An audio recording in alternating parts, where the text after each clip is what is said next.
ሰላም ውድ የአሚጎ ሚዲያ ተከታታዮች፣ የእሁድ ማለዳ አጫጭር ስፖርታዊ ዜናዎችን ይዘንላችሁ እንቀርባለን። ተከታተሉን።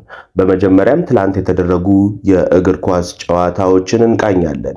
ትላንት ከተደረጉ የእግር ኳስ ጨዋታዎች በእንግሊዝ ፕሪሚየር ሊግ ኖቲንጋም ፎረስት በሜዳው ማንቸስተር ሲቲን አስተናግዶ 1-0 በሆነች ጠባብ ውጤት ማሸነፍ ችሏል።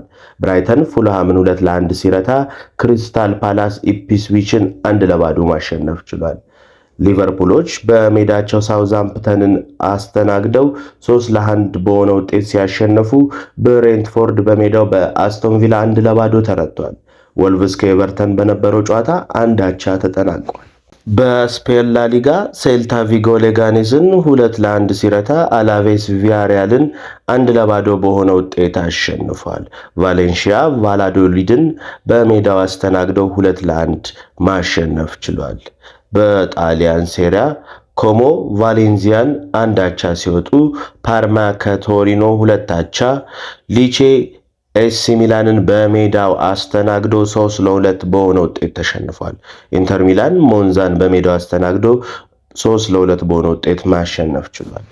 ወደ ጀርመን ቡንደስሊጋ ሄደን ስናይ ባየር ሊቨርኩሰን ወንደር ብሬመንን በሜዳው አስተናግዶ 2-0 በሆነ ውጤት ተሸንፏል።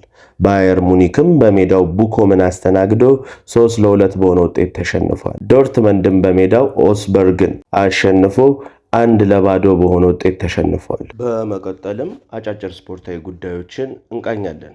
ፔፕ ጋርዲዮላ በጥር የዝውውር መስኮት 2 ሚሊዮን ፓውንድ የሚጠጋ ገንዘብ ፈሰስ ካደረገም በኋላ የሲቲን መፍትሄ ማግኘት አልቻለም። ሲቲ ከ2019-20 የውድድር ዓመት በኋላ ለመጀመሪያ ጊዜ 9 ሽንፈት በአንድ የፕሪሚየር ሊግ ዓመት አስተናግዷል። ፔፕ በታሪኩ ከ9 የበለጠ ሽንፈት በአንድ ሲዝን አስተናግዶ አያውቅም። ኖቲንጋም ፎረስቶች ከሲቲ ጋር ከመጫወታቸው በፊት ባደረጓቸው ያለፉት 4 ጨዋታዎች አንዱንም ማሸነፍ አልቻሉም።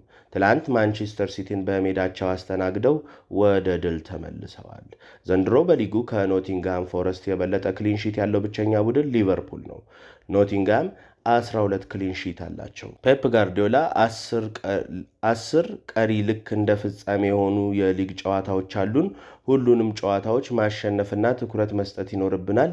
በቀጣዩ ሲዝን የሻምፒየንስ ሊግ ስፍራን ለማግኘት ሲሉ ተናግረዋል። ወደ ሌላ ዜናዎች ስንሻገር ማንቸስተር ዩናይትዶች በዚህ ሲዝን በሊጉ በሜዳቸው ኦልትራፎርድ ካሸነፉት ጨዋታ ይልቅ የተሸነፉት ይበልጣል። 14 ጨዋታዎችን በሜዳቸው ሲያደርጉ 6 አሸነፉ፣ 1 አቻ፣ 7 ሲሸነፉ ዛሬ በዕለተ እሁድ በኦልትራፎርድ ነበልባሉን አርሰናልን ያስተናግዳሉ። ዲያጎ ዳሎት እንዲህ ሲል ይናገራል። ሙዚቃ ለጨዋታ የማደርገው ዝግጅት አንዱና አስፈላጊው አካል ነው። በመልበሻ ክፍል ውስጥ ሙዚቃ ለሁሉም የምጫወተው እኔ ነኝ። እንዲሁም ሁሉም ሰው ትራኩን እንደሚወደው አረጋግጦልኛል። በተጨማሪም ከደጋፊዎች ጋር የተወሰነ ጊዜ ለማሳለፍ ከትክክለኛው ሰዓት 45 እስከ 50 ደቂቃዎች ቀደም ብዬ ለመድረስ እሞክራለሁ። ሚኬል አርቴታ እነሱን በመልቀቅ ወደ ማንቸስተር ዩናይትድ ስለተዘዋወረው ቺዶ ተከታዩም ብሏል። በተጫዋቹ ዝውውር ላይ እኔ ተሳትፎ አልነበረኝም። አንድ ተጫዋች ለሱ የተሻለውን መንገድ ሲወስን መተው ነው። ሌላ ምንም ማድረግ አትችልም። እሱን መልቀቅ አሳፋሪ ነው። ምክንያቱም የአካዳሚ ተጫዋቾቻችንን ማቆየትና በዋናው ቡድን ውስጥ ውጤታማ መሆናቸውን ማረጋገጥ እንፈልጋለን። ነገር ግን እኛ ቺዶ ኦቢና ኤደን ሄቨን ጉዳይ ይህንን ማድረግ አልቻልንም ሲሉ ተደምጠዋል። በሌላ በኩል ደግሞ ወደ ስፔን ተጉሰን ህልፈተ ህይወቱ በድንገት በሆቴል ውስጥ የተሰማው ዶክተር ሚናሮ ጋርሻ መሆኑን ባርሰሎና ይፋ አድርጓል። ዶክተሩም ከባርሰሎና ቡድን አባላት ጋር ምግብ ከተመገቡ በኋላ ለማረፍ በተኙበት ነው ከዚህ ዓለም ያረፉት። የባርሰሎና ተጫዋቾች ሁኔታውን ለማመን እንደተቸገሩ ሙንዶ ዲፖርቲቮ አስነብቧል። የሮበርት ሌቫንዶቭስኪ ወኪል የሆኑት ፒኒ ዛሃቪ ተጫዋቹ በቀጣይ ሲዝንም በባርሰሎና እንደሚቆይ ያረጋግጠዋል።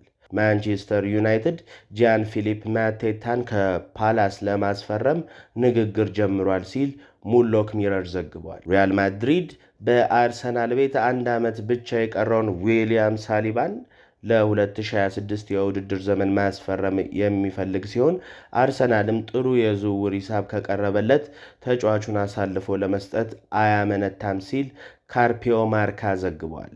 ባቫሪያኑ በአሊያንዝ አሬና ያላቸውን ሪከርድ በቦቾም ተገታ።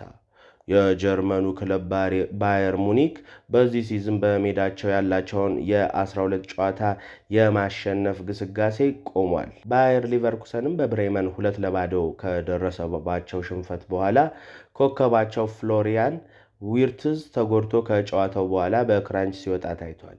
ይህንን ተከትሎ በቀጣይ ሊቨርኩሰን ከባየር ሙኒክ የሚያደርጉት ጨዋታ የሚያልፈው ይሆናል። ዶሚኒክ ሶላንኬ ያጋጠመው ጉዳት እስካሁን ለስንት ጊዜ እንደሚያርቀው አልተገለጸም። አንዳንድ ሚዲያዎች እስከ ወሩ መጨረሻ ወደ ሜዳ አይመለስም ሲሉ ግምታቸውን አስቀምጠዋል።